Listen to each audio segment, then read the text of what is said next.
Il est 13 h, bonjour à tous, merci de votre attention. Voici les titres à la une de l'actualité ce dimanche 11 octobre 2020.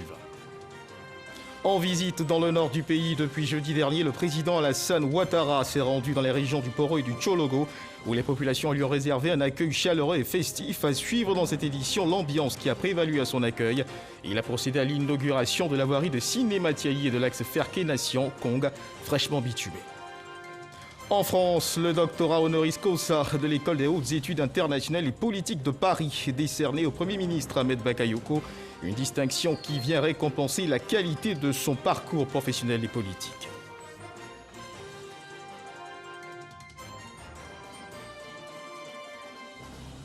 Et puis au Mali, le président du Ghana, Nana Akufo-Addo, président en exercice de la CEDEAO, est attendu ce dimanche 11 octobre à Bamako pour quelques heures. Il est le premier chef d'État à se rendre au Mali depuis la levée de l'embargo décrété par la CEDEAO.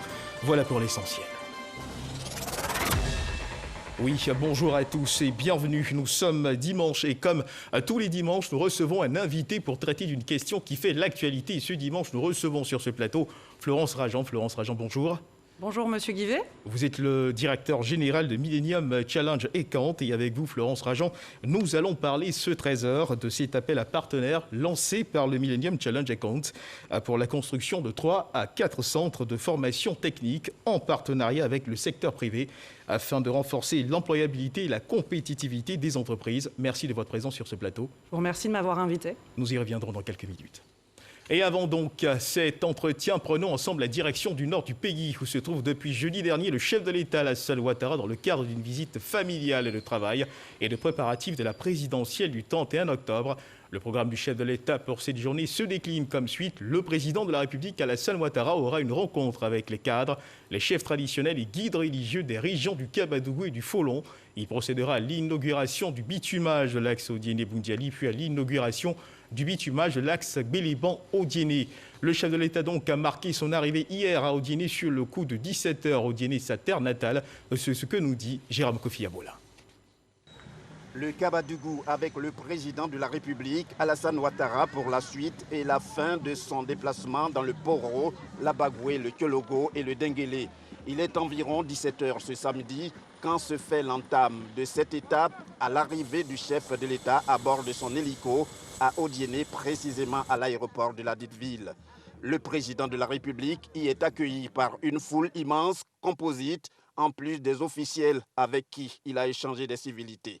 Des part et d'autre, c'est la joie totale, la joie des populations d'être une fois encore en communion avec le chef de l'État, la joie aussi du président Alassane Ouattara de se retrouver chez lui à Odiéné, son village maternel. Je suis à Odiéné, chez mes parents maternels, donc c'est un retour au village, c'est une visite familiale, c'est une opportunité de venir saluer mes parents maternels, de les remercier pour toutes les bénédictions qui ont été faites, toutes les prières qui m'ont permis de gérer donc ce pays pendant 9 ans dans une paix relative et de leur dire que par la force des choses, je me retrouve être un nouveau candidat, ce que je n'avais pas souhaité, mais l'homme propose, Dieu dispose.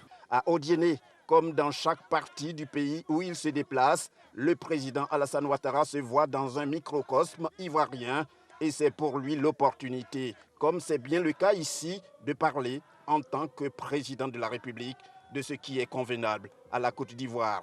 La Côte d'Ivoire dont il n'a de cesse de dire qu'il ne ménagera aucun effort pour son développement en vue du bonheur dans la paix pour tous les Ivoiriens et ceux qui y vivent. Et la détermination de conduire la Côte d'Ivoire, de la conduire, cette belle Côte d'Ivoire, à bon port. Je veux que vous sachiez que ce pays est en paix, ce pays, il y a des progrès importants et ce pays a fait des bons extraordinaires et ceci est reconnu par nos concitoyens dans leur grande majorité qui m'ont demandé de continuer et également par la communauté internationale. Après l'aéroport, le président Alassane Ouattara a pris la direction de sa résidence à Odiéné, où il est prévu ce dimanche une rencontre entre lui et la chefferie, ainsi que les cadres du Denguélé qui comprend le Kabadougou et le Folon. Et on reste à Odiéné, mesdames et messieurs, la ville a connu une ambiance chaleureuse à l'occasion de cette visite du chef de l'État Alassane Ouattara sur sa terre maternelle. C'était la ferveur et l'allégresse dans la ville. La mobilisation était au rendez-vous et tout Odiéné s'est mobilisé pour réserver un accueil chaleureux à son digne fils, Abou Sanogo. Ici, c'est Odiéné. La joie et l'enthousiasme se lisaient sur tous les visages. C'était partout l'ambiance. Odiéné a refait sa toilette pour recevoir son digne fils. Son fils prodigue le président de la République Alassane Ouattara. Une visite que tous attendaient afin de lui témoigner toute leur affection. Nous attendons notre fils, Alassane Ouattara, qui vient chercher la bénédiction des pères, des mères. Il a toutes nos bénédictions. On attend le grand Bambaché de la Côte d'Ivoire, Alassane Ouattara. On veut notre fils aujourd'hui, on veut notre fils demain. On va faire un coup KO. Parce qu'il a trop fait pour nous. On a de l'eau, on a du goudron, on a tout. Les fils et filles d'Odiéné mobilisés à tous les niveaux voulaient faire de cette visite familiale un succès. À quelques heures donc de l'arrivée de l'illustre hôte, la station d'à côté grouille de monde. On recharge les motos. Du carburant est offert à tous. Tellement qu'on est content, on doit soulager la population pour qu'on puisse partir à l'aéroport en l'aise. La parade à moto peut maintenant débuter. Direction l'aéroport d'Odiéné. C'est vêtu de blanc que les femmes d'Odiéné ont donné de la voix pour exprimer leur joie de recevoir leur fils.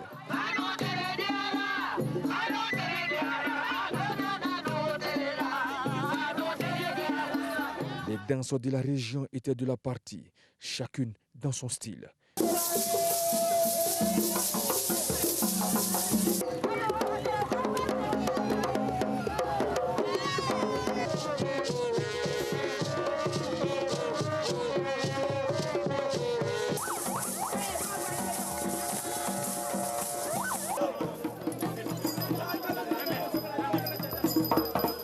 L'axe menant à l'aéroport d'Odiéné était bondé de monde. Les jeunes qui ont fait nombreux de déplacements se sont fait entendre.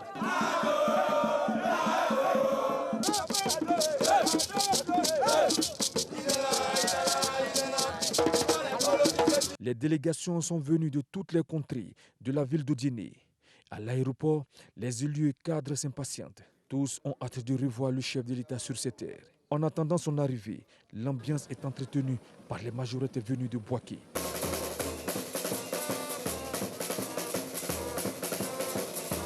Peu avant 18 h, le président de la République met pied à terre, échange des civilités avec toutes les forces vives de la région et met le cap sur la ville.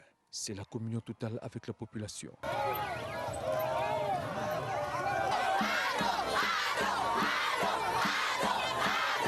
Les populations ont tenu à l'accompagner jusqu'à sa résidence. Les alentours de laquelle les résidences ont refusé du monde. Véritable marée humaine. Certains ont même préféré un autre cadre pour bien voir le président de la République. C'était la fête ici. Et aussi des moments de remerciement et de reconnaissance à l'endroit du chef de l'État. Nous voulons prendre exemple sur Ados. Vraiment, c'est un travailleur. Nous sommes fiers de lui. On est heureuse de l'accueillir. Que Dieu lui donne la santé, longue vie. Odiéné a vu le président de la République Alassane Ouattara. Odiéné lui a démontré son affection et son attachement. Ambiance chaleureuse donc campée par notre reporter Abou Sanogo et le président de la République Alassane Ouattara a procédé à l'inauguration de la voirie de Sinématiali, 7 km de bitume pour Sinématiali et 20 km de voies bitumées promis par le président de la République hier samedi matin à Sinématiali. La grande annonce a été accueillie avec joie et fierté par les populations et les cadres de la région. Abiba Dambélé-Sawé était le témoin de cette belle cérémonie. Sinématiali, unis et réunis autour du président Alassane Ouattara, tous les cadres, sans exception, ont tenu par leur présence à dire encore une fois merci au président Alassane Ouattara pour ses actions de développement et de réconciliation à l'occasion de l'inauguration officielle de la voirie de la ville de Sinématiali, longue de 7 km. C'est la première fois que notre ville reçoit du bitume. Alors c'est une grande joie pour nous tous, pour toutes nos populations. Mais la présence de la population aujourd'hui, c'est un signe de cette satisfaction et c'est un remerciement que nous adressons au chef de l'État et à son gouvernement. Nous avons attendu longtemps le développement de Sinématiali Et nous avons commencé par 7 km et aujourd'hui le président de la République vient de décider que nous allons passer de 7 km à 20 km. C'était un grand jour, c'était une grande joie pour toute la population. Je suis un homme comblé,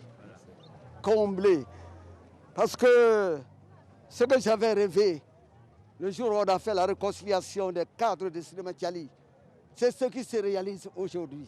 Aujourd'hui, vous avez entendu le président de la République lui-même. Il a promis 20 km de bitume à Cinéma Thiali. Ça, c'est à applaudir. Voyez-vous.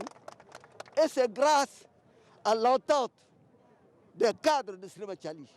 Des hauts cadres de la région également, des populations ont pris d'assaut les abords des rues de cette commune qui bénéficie d'une situation géographique avantageuse puisque située sur une route bitumée à égale distance de Korogo et de Ferkessédougou. Le projet à l'ordre du jour a consisté en des travaux de terrassement généraux, de mise en œuvre de la chaussée, d'assainissement et de drainage, de signalisation et d'équipement, ainsi que de protection de l'environnement. Nous sommes ici à la première étape, c'est au niveau de la voirie de Cinéma Thiali. Vous savez que Cinéma Thiali est entre Korogo et Ferké. Et cette ville, en dehors de la route nationale qui quitte Korogo pour aller à Ferké, la ville n'avait aucune voie bitumée. Et grâce au président Alassane Ouattara, nous avons donc réalisé 7 km de voirie dans cette ville. Et c'est ce projet-là qui est en train d'être inauguré donc, ce matin.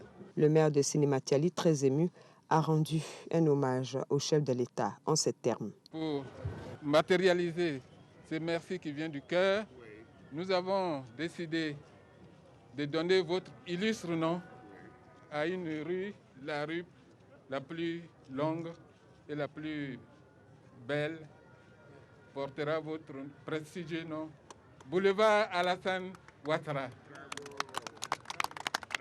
La ville de Cinéma Thiali, dont sont originaires plusieurs proches collaborateurs du président de la République, qui ont toujours joué un rôle déterminant dans la mise en œuvre du programme de gouvernement du président Alassane Ouattara. Le chef de l'État a tenu à leur rendre hommage pour leur fidélité. Il leur a promis l'extension de la voirie de 7 à 20 km. Je voudrais dire que c'est une ville pleine d'intellectuels et de personnalités qui ont beaucoup apporté à la Côte d'Ivoire. Je voudrais donc leur rendre hommage, les féliciter pour leur contribution et de dire que Cinéma Thiali est donc une ville qui me tient particulièrement à cœur. Ces 7 km de bitume avaient été décidés par le Premier ministre Amadou Gon Coulibaly avec mon accord. Et je vois que maintenant, celui-ci a été réalisé. Et je promets donc aux populations de Cinéma Thiali et à mes frères, les doyens, mes aînés, ainsi qu'aux membres du gouvernement qui sont de Cinéma Thiali, que dès l'année prochaine, on commence à donner encore 13 km de bitume pour que dans 2021-2022, nous ayons 20 km de bitume à Cinéma Thiali. Cinéma Thiali le mérite, et je voudrais le dire. Après Cinéma Thiali, dans la région du Poro, le cap est mis sur la région du Tchologo pour l'inauguration des axes de Ferkessédougou-Kanawolo et Ferkessédougou-Nation-Kong.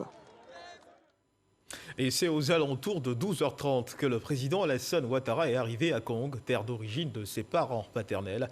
Accueilli par des milliers de personnes, le chef de l'État s'est dit heureux de communier avec les siens. Et cette visite permettra aussi au président de la République, Alassane Ouattara, de faire le point des actions réalisées par le gouvernement dans la ville de Kong. Mahama Traoré. De l'effervescence ce samedi matin à Kong. Les danses appartenant au patrimoine culturel de cette cité historique sont à l'œuvre tout le long du boulevard menant au lycée moderne Dominique Ouattara.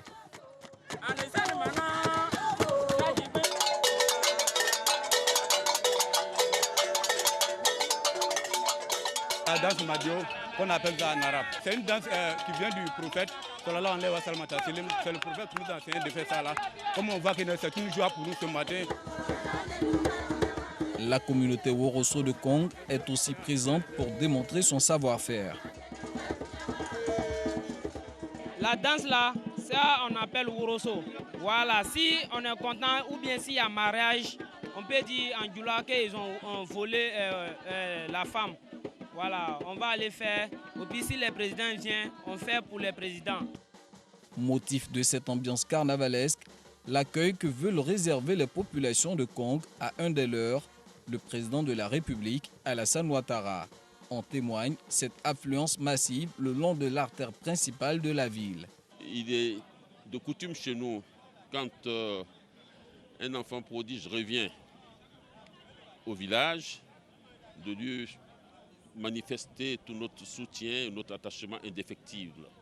Et c'est ce qu'on voulait démontrer aujourd'hui par cette mobilisation totale. Il est 12h30 lorsqu'un hélicoptère transportant le chef de l'État atterrit à Kong. Ses premiers mots sont ceux d'un homme heureux de retrouver ses parents paternels de Kong. Nous venons donc pour demander aux parents de continuer leur prière et que la Côte d'Ivoire continue d'être en paix. Je suis heureux d'être là et aussi de faire le point des réalisations que j'ai confiées à mon jeune frère Ibrahim Ouattara, qui est le président du conseil régional du Tchologo et qui est souvent à Kong. Et je pense que les choses ont bien évolué selon les comptes rendus qui m'ont été faits.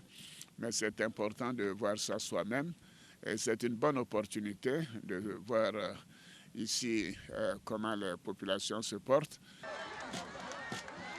Comme pour célébrer ces retrouvailles, le président Alassane Ouattara est descendu de son véhicule de commandement pour communer avec ces milliers de personnes venues l'accueillir à son arrivée à Kong. Un bain de foule qui a duré une dizaine de minutes. Et sachez également que le président de la République, Alassane Ouattara, a procédé ce samedi à l'inauguration de l'axe routier Ferké-Nation-Kong, une route de 136 km nouvellement bitumée.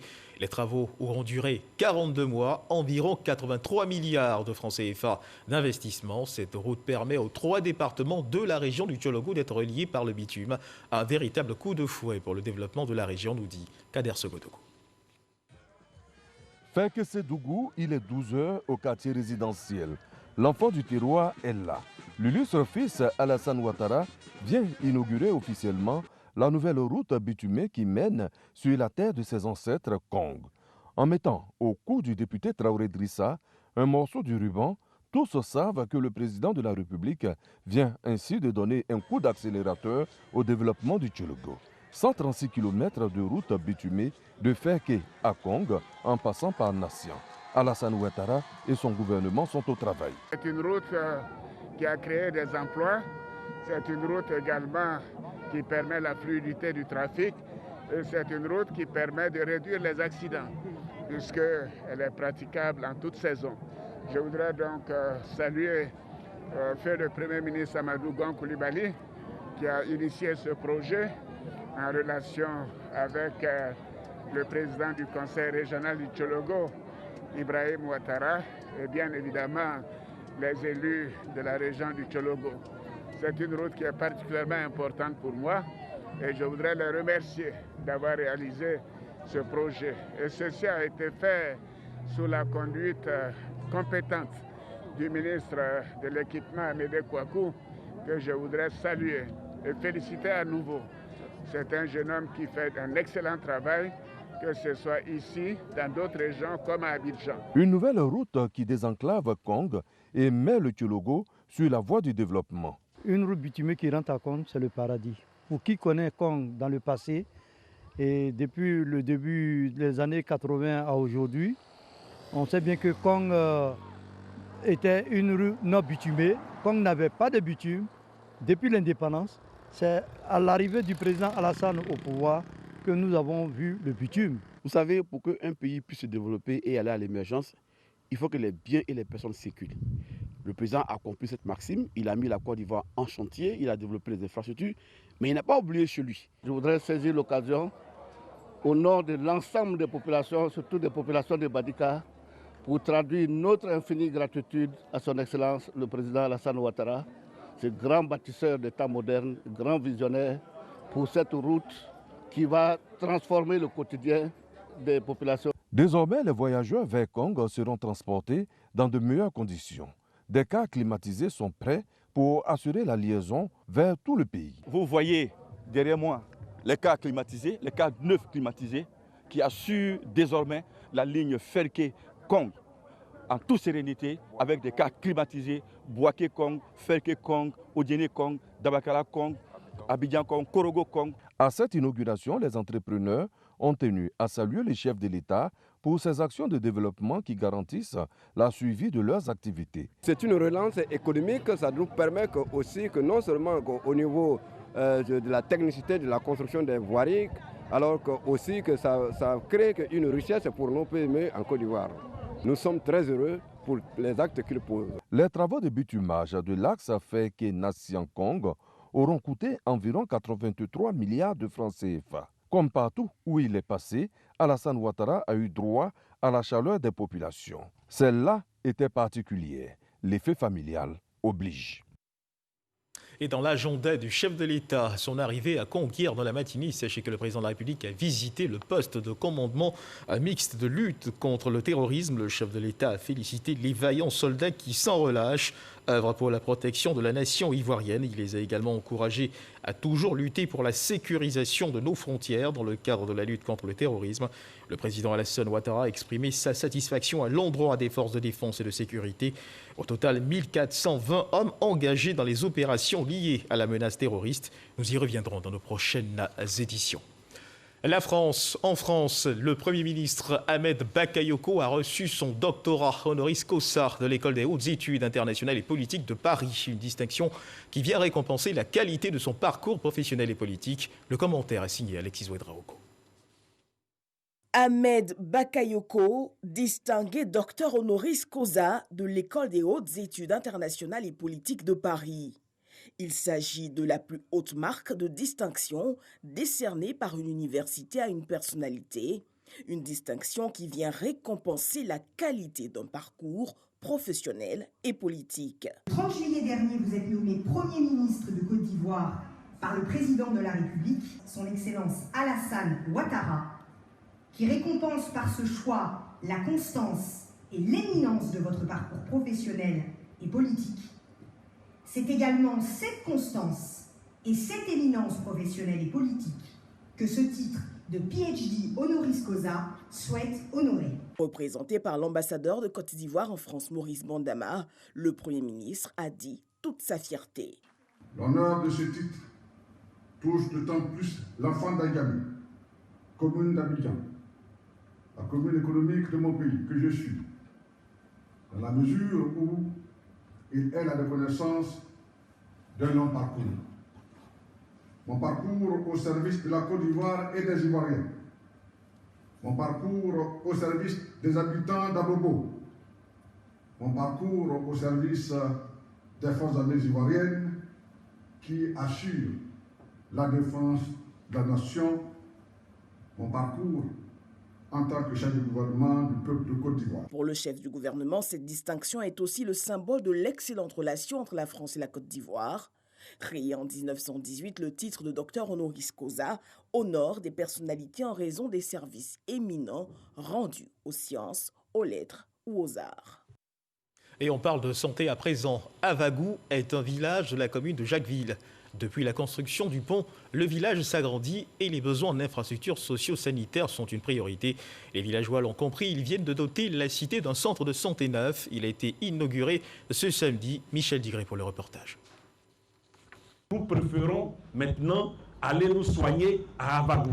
Si le maire de Jacquesville émet cet avis, c'est parce que depuis 1990, le village d'Avagou n'avait que ce dispensaire devenu vétus. 30 ans après, les fils et filles du village ont bâti un nouvel édifice.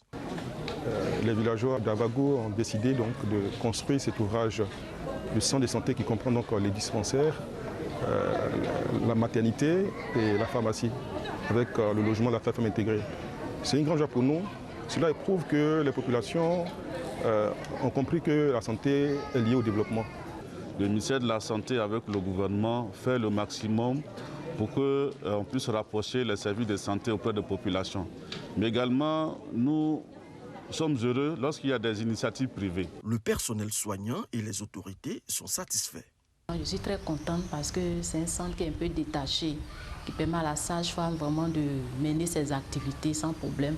Et je pense que les patientes aussi seront très heureuses de se confier et puis de venir régulièrement aux consultations. Ensemble, il y a beaucoup de choses qu'il est possible de réaliser et inviter vraiment toute la Côte d'Ivoire à suivre cet exemple-là. Après ce centre de santé, les villageois d'Avagou entendent réaliser d'autres infrastructures socio-économiques. Et le ministère de l'Environnement et du Développement durable, avec l'appui du gouvernement allemand, a diligenté une étude pour en savoir plus sur l'état de l'environnement marin en Côte d'Ivoire. Objectif, une meilleure gestion du niveau marin et des zones côtières de notre pays. Le rapport de cette étude qui, au terme d'un long processus, a été validé, devrait orienter désormais les prises de décision dans le secteur. Michel Mambo-Sogodogo. Disposer d'un document qui reflète véritablement l'état du milieu marin et côtier de la Côte d'Ivoire et qui aide à la prise de décision. C'est tout l'intérêt de cet atelier. Pour mieux cerner les réalités du littoral ivoirien, le ministère de l'Environnement et du Développement durable a diligenté une étude dont le rapport a fait l'objet d'une série d'analyses. Un long processus qui arrive à son terme et ce document, une fois validé, devrait servir de boussole pour une meilleure utilisation de nos ressources marines et côtières. C'est un projet qui est extrêmement important et qui vient de délivrer son deuxième type de rapport sur les trois qui sont attendus. Le premier est porté sur les zones d'importance écologique et biologique, qui sont, si vous voulez, la première étape par laquelle les États passent souvent pour créer les aires marines protégées au niveau national. Si vous collectez ce type d'informations, vous avez une idée globale de la richesse, de la biodiversité de vos eaux marines et côtières, mais également ça vous aide surtout à planifier les actions en mer.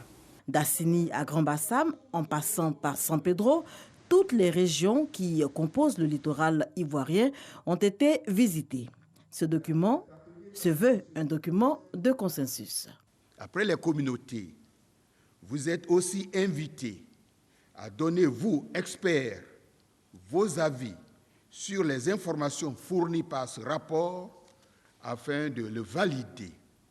L'objectif étant de disposer d'un document princeps reflétant les réalités socio-économiques, culturelles, écologiques et environnementales de notre milieu marin et de nos zones côtières. L'initiative s'inscrit dans le cadre du JIAMA, un des 3 projets pilotes du projet régional de gestion intégrée des océans impliquant le Bénin, le Ghana et la Côte d'Ivoire. Il est développé par la Convention d'Abidjan avec l'appui financier du gouvernement allemand et la Banque mondiale.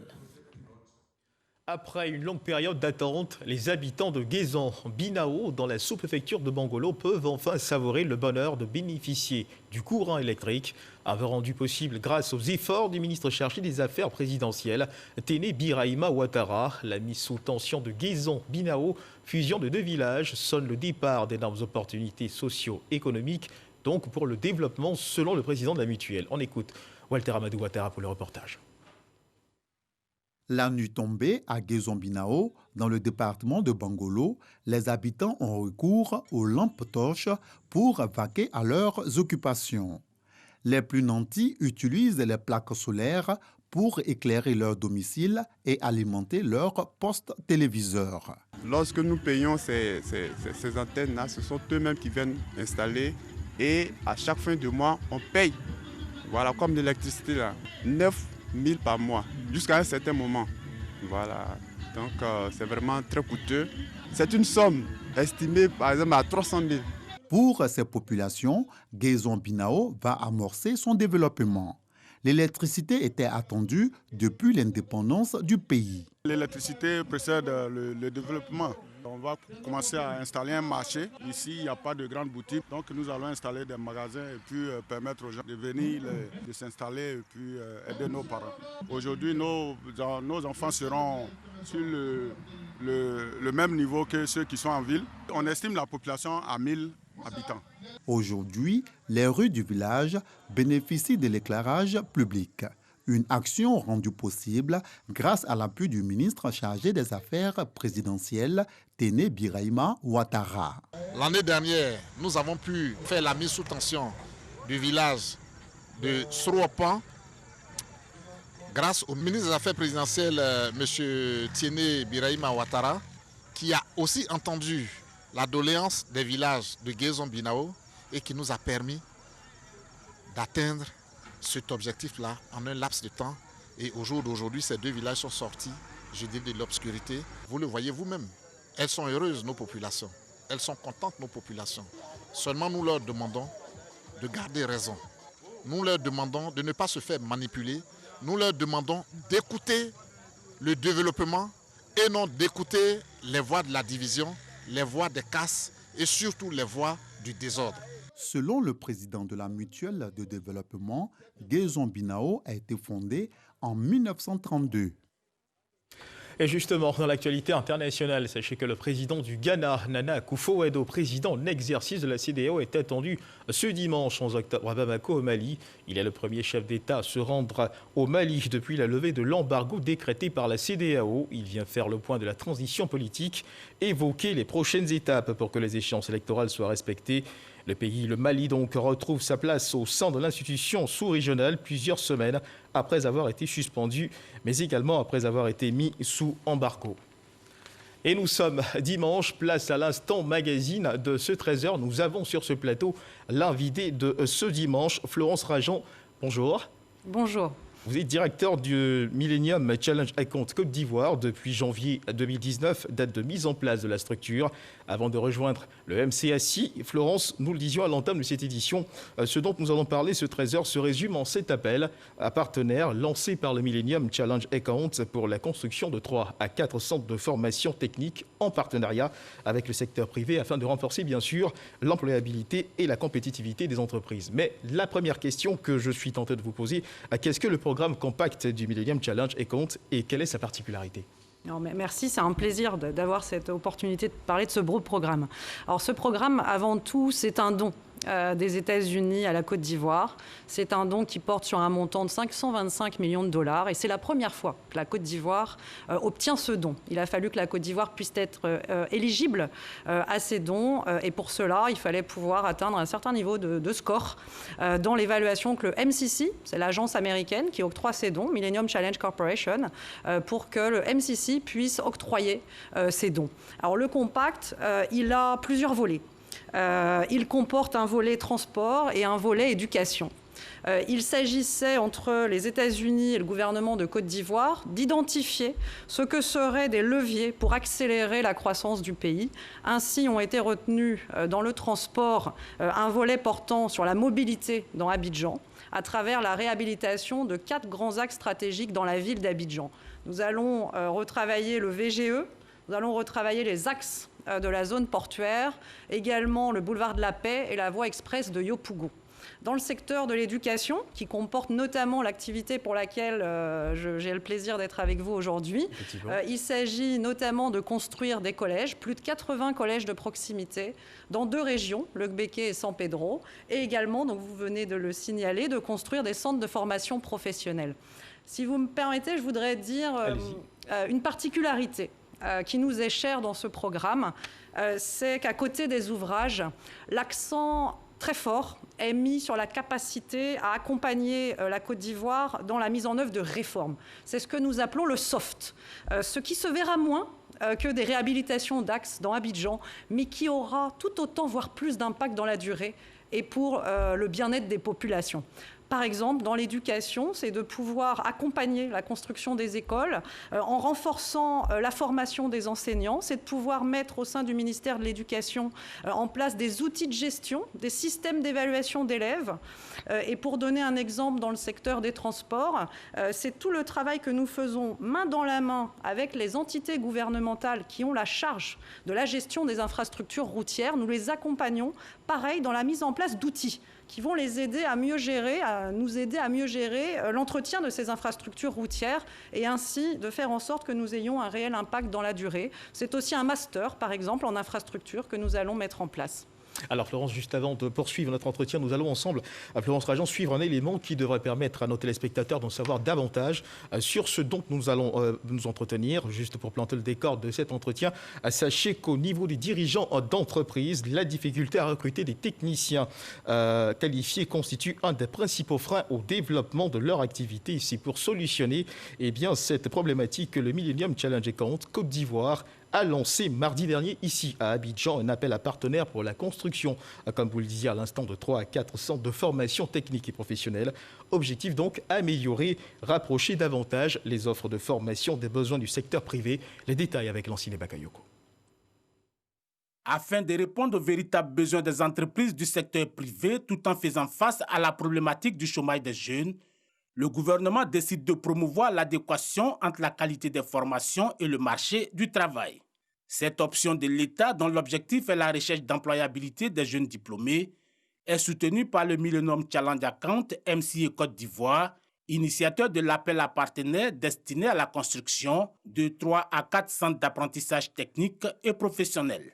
L'évaluation des partenaires par un panel des experts indépendants portera sur les solidités du consortium, sa capacité à mobiliser des financements additionnels et la pertinence des idées sur la création du centre Tibet. Abidjan, Bouaké, San Pedro et probablement Dabou ou Sikensi sont les villes identifiées pour abriter ces centres de formation dont la construction devrait coûter près de 20 milliards de francs CFA. La formation où tout le monde se trouve dedans, les organisations professionnelles se trouvent là-bas, on nous appelle des coordonnateurs de la formation professionnelle. Désormais, qu'on va sillonner tout le pays pour pouvoir informer les artisans, les sensibiliser et ils vont aller en formation. Et ceux qui se trouvent dans le secteur informel, on va les former pour qu'ils deviennent formels. Le modèle économique de ces centres de formation technique et professionnelle prévoit une participation de 70% des fonds attribués au programme américain Compact et 30% des fonds décaissés par l'État de Côte d'Ivoire. L'État de Côte d'Ivoire qui accordera par année scolaire et à chaque centre un budget de fonctionnement de 600 millions de francs CFA. Les entreprises privées devraient quant à elles supporter les coûts liés à la formation qui se déroule en entreprise. L'appel à partenaires pour la création du centre de formation professionnelle en Côte d'Ivoire consacre la gestion déléguée de structures publiques de formation professionnelle au secteur privé.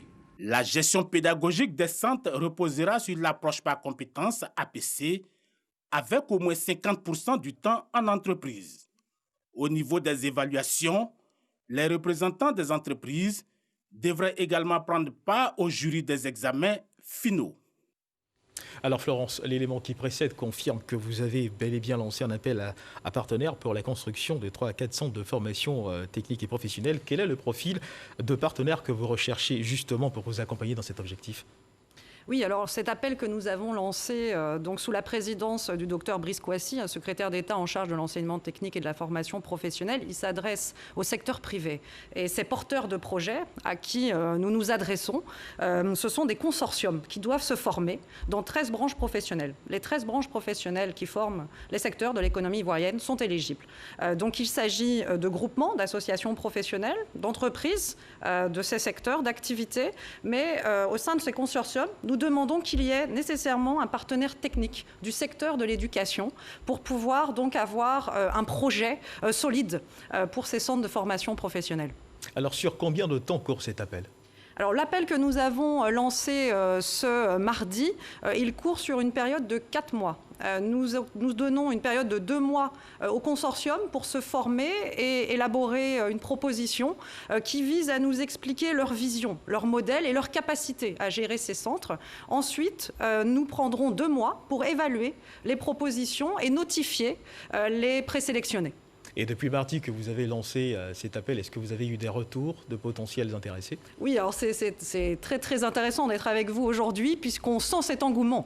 Et ça fait plaisir de voir déjà le niveau d'échange que l'on a pu avoir dès la suite de cette cérémonie de lancement et aussi à travers les premières questions qui nous arrivent puisque sur le site de MCA Côte d'Ivoire, la documentation est disponible et il est proposé donc aux consortiums intéressés de de pouvoir poser des questions. Et nous allons organiser aussi des événements que nous appelons Outreach pour pouvoir répondre à toutes les questions que se posent les consortiums afin que nous puissions les accompagner dans l'élaboration de propositions les plus solides possibles. Alors Florence, l'objectif de la construction de ces centres, rappelons-le, serait de contribuer, n'est-ce pas, à améliorer, mieux rapprocher davantage les offres de formation des besoins du secteur privé aujourd'hui. Dites-nous en quoi consistent réellement les besoins du secteur privé en termes de profil de formation, d'expérience en entreprise pour ceux, par exemple, qui n'ont jamais eu la chance de décrocher un premier emploi. Alors voilà, c'est tout ce nouveau paradigme. C'est comme ça que nous avons appelé cette composante du programme Compact. Alors pour moi, en plus, ça m'est particulièrement cher.